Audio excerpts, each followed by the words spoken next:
katru gadu atkārtot vienas un tās pašas frāzes un atkal nonāk pie viena un tā paša rezultāta. Neiecietība pret seksuālajām minoritātēm, kas pulcējas jautram gājienam, nemazinās. Tāpat kā nemazinās arī pašu minoritāšu organizāciju vēlme šo pazemojošo situāciju katru gadu pārdzīvot no jauna.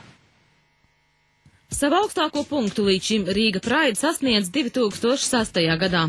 Toreiz seksuālo minoritāšu pasākums notika augustā, it kā speciāli piekārtots tuvāk vēlēšanām oktobrī. Tas bija līdz šim drausmīgākais cilvēka cieņu pazemojošais pasākums, kas redzēts. Gan pasākuma atbalstītāji, gan pretinieki jau nedēļu pirms tam uzkarsēja situāciju, līdz tā beidzās ar mētāšanos ar cilvēku ekskrementiem. Tomēr jau uz toreiz notikušo palūkojas ar vēsu prātu. Nevar neredzēt šādas sakarības, kas visas saistās ar vienu partiju. Uz šo Pride ieradās liels skaits viesu, kas lielākoties atlidoja ar satiksmes ministra Šlesera lobēto un pašrocīgi uz Rīgu atvestu aviokompāniju Ryanair. Pats pasākums notika Šlesera biznesa partneriem piederošajā viesnīcā, kas pat laban iekļaut pasaules gejiem draudzīgāko naktsmītņu sarakstos. Draudzības dienas atbalstīja Šlesera apvienotās partiju LPPLC apvienības ministres Petersons vadītā sabiedrības integrācijas ministrija.